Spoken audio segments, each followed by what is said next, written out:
Leopold the second. বেলজিয়ামের সম্রাট দ্বিতীয় লিওপোল্ডের শাসনে কঙ্গো মুক্ত রাজ্যে 19 শতকে ঘটে যাওয়া ভয়ঙ্কর নির্যাতনকে প্রায় নাৎসি নেতা অ্যাডলফ হিটলারের গণহত্যার সাথে তুলনা করা হয়। এই বর্বরতা ঘটেছিল 1885 সাল থেকে 1908 সালের মধ্যে, যখন বেলজিয়ামের রাজা লিওপোল্ড কঙ্গোকে শাসন করছিলেন। চলুন জেনে নিই এই অন্ধকার ইতিহাসের কথা। আফ্রিকার কঙ্গো এলাকা লিওপোল্ড দ্য সেকেন্ডের অধীনে শাসিত ছিল। কঙ্গো অঞ্চলের অভ্যন্তরীণ বিস্তীর্ণ অঞ্চল এবং চারপাশের গভীর জঙ্গল এলাকা ইউরোপীয়দের কাছে ছিল অনেকটাই অজানা। তখন ইউরোপীয় দেশগুলো শুধুমাত্র আফ্রিকার উপকূলীয় অঞ্চলগুলো দখল করেছিল। সম্রাট লিওপোল্ড তার কূটনৈতিক দক্ষতার মাধ্যমে কঙ্গো নদীর অববাহিকা দখল করেন এবং এই বিশাল অঞ্চলের নামকরণ করেন কঙ্গো মুক্ত রাজ্য। কিন্তু এই নামটি ছিল শুধু একটি অন্ধকার বিদ্রূপ, কারণ শাসনের অধীনে স্থানীয় জনগণের উপর চালানো হয়েছিল ভয়ঙ্কর অত্যাচার। 1879 সালে সম্রাট লিওপোল্ড কঙ্গো নদীর অববাহিকা জরিপ করার জন্য হেনরি মর্টন স্ট্যানলিকে পাঠান। তিনি কঙ্গো নদীর তীরে বাণিজ্য চৌকি স্থাপন করেন এবং রাস্তা ও সেতু নির্মাণ করেন, যাতে ব্যবসা ও যোগাযোগ সহজ হয়। স্ট্যানলি কঙ্গো অঞ্চলের 500টিরও বেশি সর্দারের সঙ্গে চুক্তি করেন।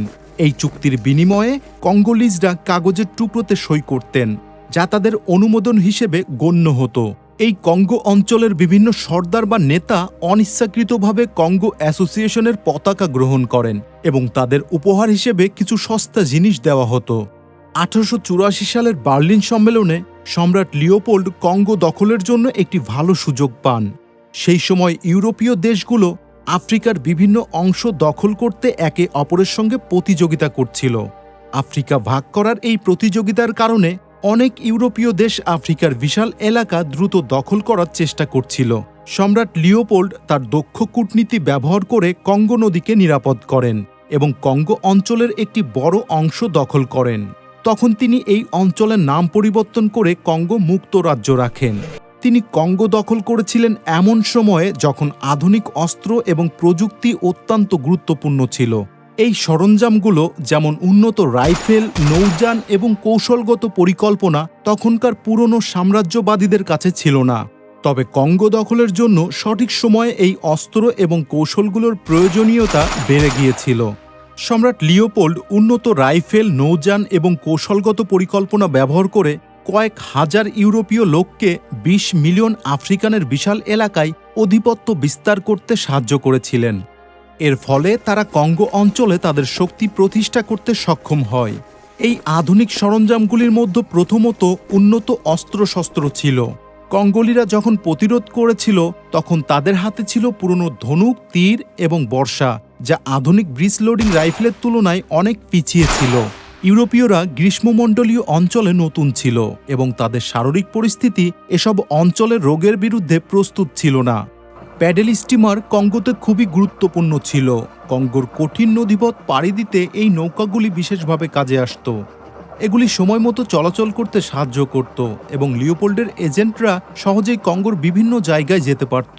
সম্রাট লিওপোল্ড কঙ্গোতে দাসপ্রথা বন্ধ করার কথা বললেও আসলে তিনি কঙ্গোতে দাসপ্রথা চালিয়ে গিয়েছিলেন। 1887 সাল জন বয়েড ডানলপ ইনফ্ল্যাটেবল রাবার সাইকেলের টিউব আবিষ্কার করেন, যা রাবারের চাহিদা বিশ্বব্যাপী বৃদ্ধি করে। কঙ্গোতে প্রচুর পরিমাণে প্রাকৃতিক রাবার গাছ ছিল। লিওপোল্ড এই সুযোগটি কাজে লাগাতে চাইলেন এবং কঙ্গোতে কঠোর শ্রম নীতি চালু করলেন। স্থানীয় আদিবাসীদেরকে বাধ্য করে কাজ করানো হতো, যাতে তারা কৃতদাসের মতো শ্রম দেয়। এই কঠোর নীতিকে লাল রাবার সিস্টেম নামে অভিহিত করা হয়েছিল। এই কঠোর নীতির অধীনে স্থানীয়দের পশু সম্পদ এবং শস্য ছিনতাই করে নিত এবং তাদের নারী ও শিশুদের বন্দী করে রাখত। এই পদ্ধতিতে কঙ্গোর রাবার গাছ থেকে রাবার সংগ্রহ করা হতো। জেলা প্রধানরা রাবারের একটি কোটা নির্ধারণ করেন। এই কোটায় যারা কাজ করতে অস্বীকার করত তাদের উপর ভয়ঙ্কর শাস্তি আরোপ করা হতো। বাহিনীর সৈন্যরা গ্রামগুলো ধ্বংস করত এবং যারা পালাতে পারত না তাদেরকে হত্যা করত। যদি কেউ কাজ করতে অস্বীকার করত বা কোটা পূরণ না করত, তাহলে ডান হাত কেটে ফেলা হতো। ওই সময়টাতে অনেক মানুষ গ্যাংগ্রিন বা ক্ষত সংক্রমণে মারা গিয়েছিল। সৈন্যরা কাউকে গুলি করে হত্যা করলে প্রমাণের জন্য তাদের ডান হাত কেটে রাখা হতো, যাতে দেখা যায় বুলেট অপচয় হয়নি। কারণ ইউরোপীয়দের কাছে গোলাবারুদ খুবই মূল্যবান ছিল। যদি কোনো গ্রামবাসী ভয়াবহতা থেকে পালিয়ে যেত, সৈন্যরা তাদের পুরো পরিবারকে ঘিরে ফেলত এবং তাদের হাত পা কেটে ফেলত। কখনো কখনো তাদের নাক কানও কেটে ফেলত। তারা মৃতদের হাতের সংখ্যা সঞ্চয় করত। ক্যাপ্টেন লিওন রোম কঙ্গোতে একটি সুরক্ষিত ট্রেডিং স্টেশনের প্রধান প্রশাসক ছিলেন। সৈন্যরা তার বাড়ির সামনে এই কঙ্গোলিদের কাটা মাথা প্রদর্শন করতেন। আরও কিছু ভয়াবহ শাস্তি তাদেরকে দেওয়া হতো, যেমন 10 জনকে জালের মধ্যে বন্দি করে তাদের হাত পা বেঁধে নদীতে ডুবিয়ে দেওয়া হতো।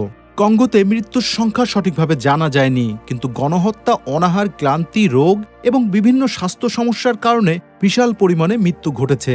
ডেন মরেল কঙ্গোর নৃশংসতা বিশ্ববাসীর সামনে তুলে ধরেছিলেন এবং মার্ক টুয়েনও কঙ্গোতে ঘটানো অপরাধের নিন্দা করেছিলেন।